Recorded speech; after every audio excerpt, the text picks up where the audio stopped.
Blue screen crashes on the ASUS ExpertBook B1 can have several causes.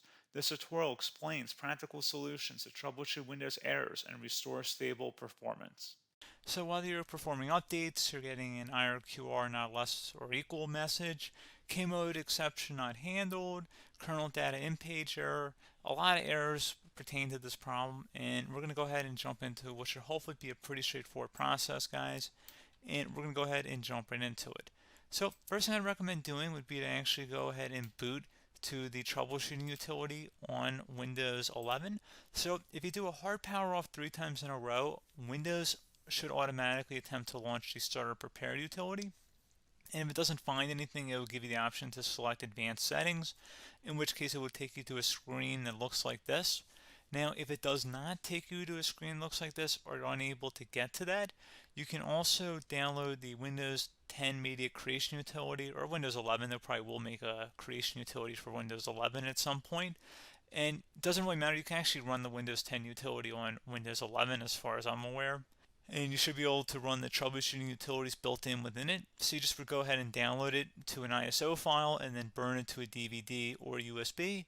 It'd have to be about 4 gigabytes or more. It couldn't be a small USB flash drive, and it couldn't be a CD. It'd have to be a DVD. And then you'd boot your computer from it. So depending on the computer manufacturer, you'd have to tap a different key on your keyboard in order to launch that menu, in order to select what boot drive you want to go off of. So it could be anything between the escape key, F2, F8, F12, for example. And those are the function keys on the top of your keyboard. So you may have to just do a little bit of trial and error. Shouldn't take you more than a couple minutes. Googling it would probably be best before you even begin. But anyway, we're ready to go ahead and jump right into it. So we're on the choose an option page. So these will look very similar whether you're booting from it directly within Windows itself, or if you're plugged in a USB flash drive with the media creation utility installed and you selected the recovery option. So when you are setting up your Windows 11 installation or Windows 10, depending on the drive you're using, there should be an option to repair your computer in the bottom left corner of the dialog window, one of the first screens that comes up. You go ahead and select that, and then it would take you to a troubleshooting screen like you see here. And you want to go ahead and select troubleshoot, reset your PC, or see advanced options. And then there are going to be a whole bunch of options in here that we're going to explore in today's video. The first one, we're going to actually go underneath advanced options and then select startup prepare, fix problems that keep Windows from loading. So go ahead and select that first.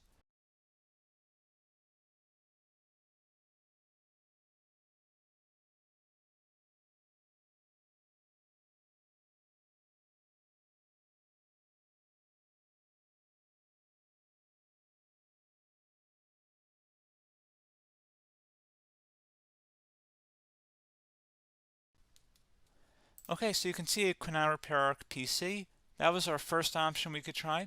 Something else, if we go back into advanced options here and then select troubleshoot, we're going to go underneath advanced options again. You can go ahead and actually access safe mode by selecting startup settings.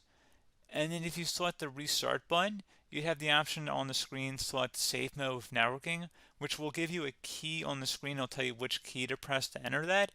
I believe it's the F7 key. It'll do that for you. I'm not going to go over that in today's tutorial because I don't really want to go into safe mode, but you're more than welcome to attempt that by going into here and then selecting restart. Again, it'll launch another screen. It'll say what key do you want to press, and it'll give you like 7 or 8 different options, and you want to select safe mode with networking. There's also an option for a command prompt too, but that's going to be something we're going to cover later in this video, and we don't even have to go through that in order to access it. So that's why I'm not going to really push for that, because unless you know exactly what's causing the problem, you probably don't need to go into safe mode. Unless you're trying to recover files, in which case then you definitely can go into safe mode, but we're trying to actually recover our computer here. So I hope that makes sense. Something else we can also try here as well would be to uninstall updates, remove recently installed quality or feature updates from Windows. So if you go ahead and select that, you can uninstall the latest quality updates, which generally is the more day-to-day updates. Feature updates are the less regularly released ones, like the big ones. I would equate it to service packs in like Windows 7 and Windows Vista and Windows XP. So larger updates that occur once or twice a year at most. And the quality updates are more just a regular update. So probably obviously depend. It'll take longer if you're going to try and uninstall the latest feature update versus quality update, and maybe you don't need to go back that far. So just giving you guys a couple pointers with that. Something else you can also look at here, and we're going to jump into the command prompt in a little bit, but you can select System Restore, which will use a restore point recorded on your PC to restore Windows. And this is something I would highly recommend here, guys. So select Next. Assuming you have a restore point saved on your computer, you go ahead and select the most recently created one, and you'll select Next, and then you'll select the drive. You shouldn't actually have to select the drive. You can scan for affected programs, but we're going to keep it all default here, and then we're going to select Finish. So once started, System Restore cannot be interrupted. Do you want to continue? I think we're going to select yes. I don't think we have anything better to do on our computer right now, so just give it a moment here to initialize. It will take a couple minutes to run, obviously depending on how large your hard drive is and how much is saved on the System Restore point. So just give it a couple minutes here.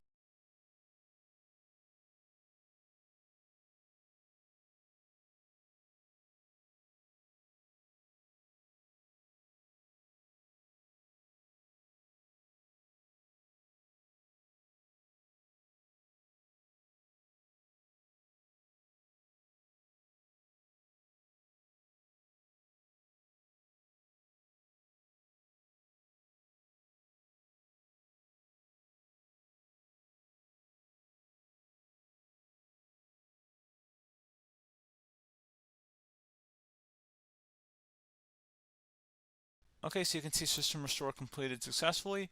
The system has been restored. Your documents have not been affected. Click the Restart button to restart your computer. Go ahead and select Restart.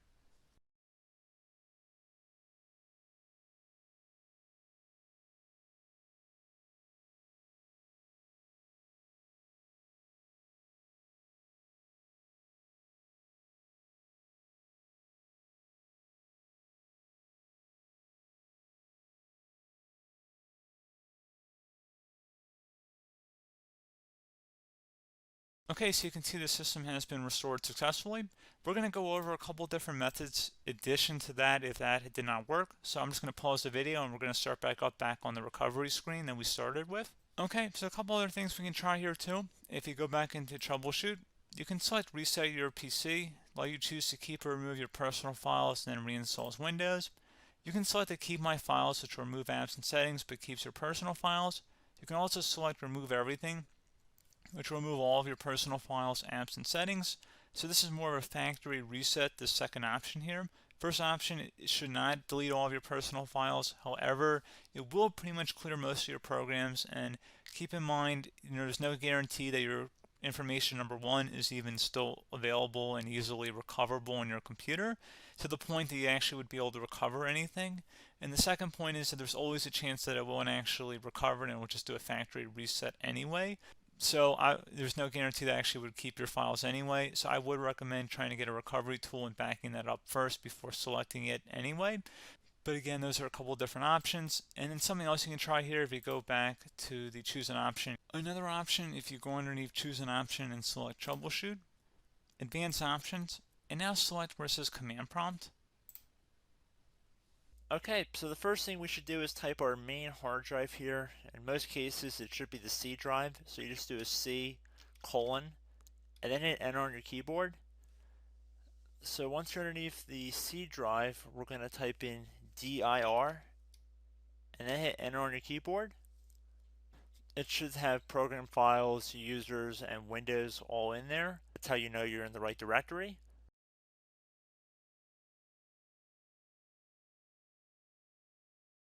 In some cases, it might be the D drive as well, so just keep that in mind.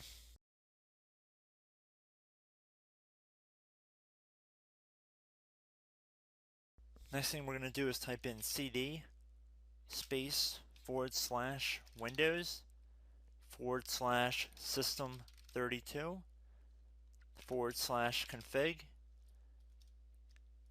and then you're going to hit enter on your keyboard.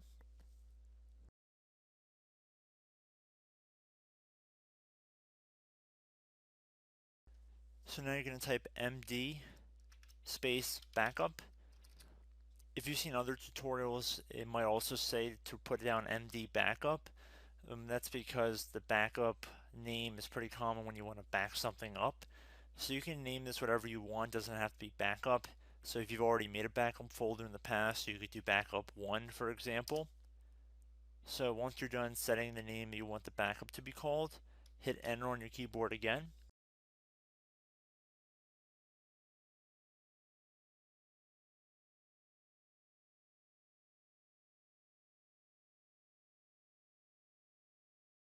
At this point you want to type copy, C-O-P-Y, space, then you want to do the star symbol above the 8 key, then do a period or a dot, whatever you want to call it, then another star sign, and then another space, and then type backup, and then hit enter on your keyboard.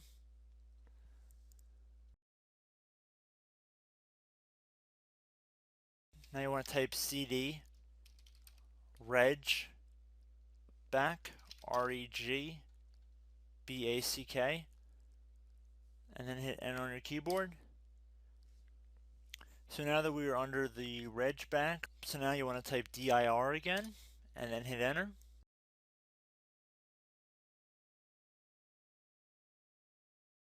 So now at this point we're going to type copy again. So copy, space, star sign,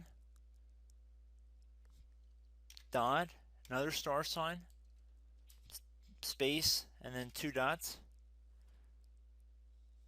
So we're going to type copy, space, star sign, dot, sign, star sign, dot, dot, and then hit enter on your keyboard again. So for overwrite, you want to overwrite all. So type A on your keyboard, so capital A, and then hit enter on your keyboard.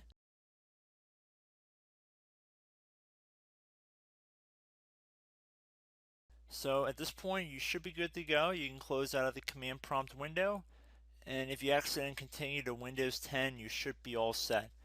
So I hope one of these 3 or 4 different methods we went through in this tutorial helped you guys out.